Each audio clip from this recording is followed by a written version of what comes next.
Bismillahirrahmanirrahim. Assalamualaikum warahmatullahi wabarakatuh. Nama saya Nisa Latifah dengan NPM 10080018411 dari Fakultas Ilmu Komunikasi. Di sini saya akan mempresentasikan hasil penelitian saya yang berjudul Hubungan antara menonton tayangan konten di YouTube Clarion Heights dengan pengetahuan kesehatan mental subscriber. Langsung saja pada latar belakang masalah.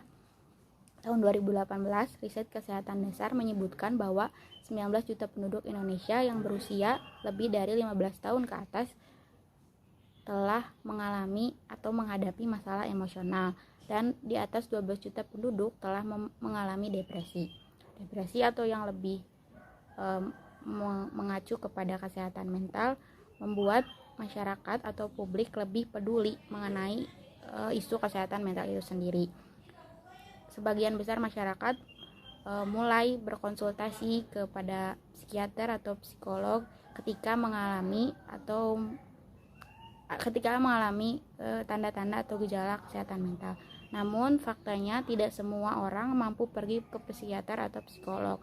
Oleh sebab itu, sebagian dari masyarakat atau publik lebih memanfaatkan internet untuk mencari informasi terkait kesehatan mental. Media yang bisa digunakan untuk mencari informasi terkait kesehatan mental memiliki banyak sekali media, yaitu termasuk YouTube. Nah, YouTube sendiri sudah populer sejak lama di Indonesia, dan data Reportal Indonesia meriset jumlah pengguna YouTube selama tahun 2022 yaitu sebanyak 139 juta orang. Nah, di YouTube sendiri banyak yang membagikan berbagai informasi termasuk informasi mengenai kesehatan. Di YouTube biasanya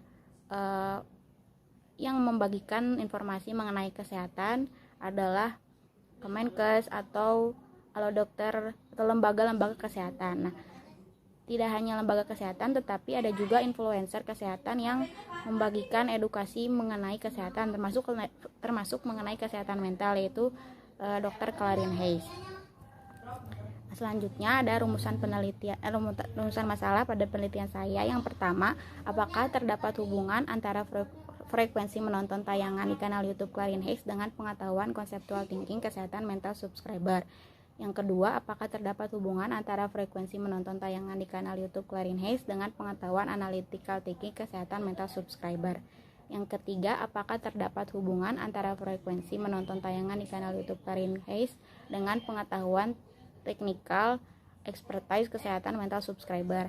Yang keempat, apakah terdapat hubungan antara durasi menonton tayangan di kanal YouTube Clarion Heights dengan pengetahuan conceptual thinking kesehatan mental subscriber. Yang kelima, apakah terdapat hubungan antara durasi menonton tayangan di kanal YouTube Clarion Heights dengan pengetahuan analytical thinking kesehatan mental subscriber. Yang keempat, apakah terdapat hubungan antara durasi menonton tayangan di kanal YouTube Clarion Heights dengan pengetahuan technical expertise kesehatan mental subscriber. Yang ketujuh, apakah terdapat hubungan antara atensi menonton tayangan di kanal YouTube Clarion Heights dengan pengetahuan conceptual thinking kesehatan mental subscriber. Yang kedelapan, apakah terdapat hubungan antara atensi menonton tayangan di kanal YouTube Clarion Heights dengan pengetahuan analytical thinking kesehatan mental subscriber. Yang kesembilan, apakah terdapat hubungan antara atensi menonton tayangan di kanal YouTube Clarion Heights dengan pengetahuan technical expertise kesehatan mental subscriber. Nah, selanjutnya adalah kerangka pemikiran. Yang pertama adalah dari judul, hubungan antara menonton tayangan konten di kanal YouTube Clarion Heights dengan pengetahuan kesehatan mental subscriber diturunkan pada teori model uses and gratification. Nah, setelah itu diturunkan menjadi variabel X dan variabel Y. Itu variabel X terdiri dari tayangan yang berarti ada frekuensi, durasi, dan atensi. Ya, dan variabel Y yaitu ada conceptual thinking, analytical thinking, atau technical expertise. Nah, selanjutnya ada metodologi penelitian. Yang pertama, populasi yang digunakan yaitu dari jumlah komentar subscriber yang berkomentar pada 3 video YouTube Clarion Heights mengenai depresi, bipolar, dan eating disorder. Nah, sampel yang diambil yaitu berjumlah 370 orang responden, tetapi dalam kurun waktu 3 minggu peneliti mengumpulkan responden sebanyak 200 orang. Nah, skala pengukuran yang digunakan oleh peneliti yaitu menggunakan skala Likert. Nah, metode analisis data yang digunakan oleh peneliti adalah metode uji korelasi Rank-Spearman. Nah, berikut selanjutnya adalah hasil dan pembahasan, yaitu yang pertama, apakah ada hubungan pada frekuensi dan conceptual thinking, yaitu ada hubungan yaitu sebanyak dengan nilai koefisien korelasi 0,295. Yang kedua, apakah terdapat hubungan antara frekuensi dengan analytical thinking, yaitu terdapat hubungan dengan nilai koefisien korelasi 0,388. Yang ketiga, apakah ada hubungan antara frekuensi dengan technical expertise, terdapat hubungan yaitu 0,398. Yang keempat, apakah ada hubungan antara durasi dengan conceptual thinking, terdapat hubungan dengan nilai koefisien korelasi sebesar 0,448. Yang kelima, apakah ada hubungan antara durasi dengan analytical thinking, terdapat hubungan yaitu dengan nilai koefisien korelasi sebanyak 0,514. Yang keenam, apakah terdapat hubungan antara durasi dengan technical expertise, yaitu terdapat hubungan sebanyak 0,465. Yang ketujuh, apakah terdapat hubungan antara atensi dengan conceptual thinking, yaitu terdapat hubungan dengan nilai koefisien korelasi sebanyak 0,554. Yang kedelapan, apakah terdapat hubungan antara atensi dan analytical thinking, hasilnya yaitu sebanyak terdapat hubungan dengan nilai koefisien korelasi 0,667. Yang terakhir, nomor 9, apakah terdapat hubungan antara atensi dengan technical expertise, dengan hasil terdapat hubungan dengan nilai 0,465 dengan nilai koefisien korelasi sebanyak 0,645. Selanjutnya, kesimpulan.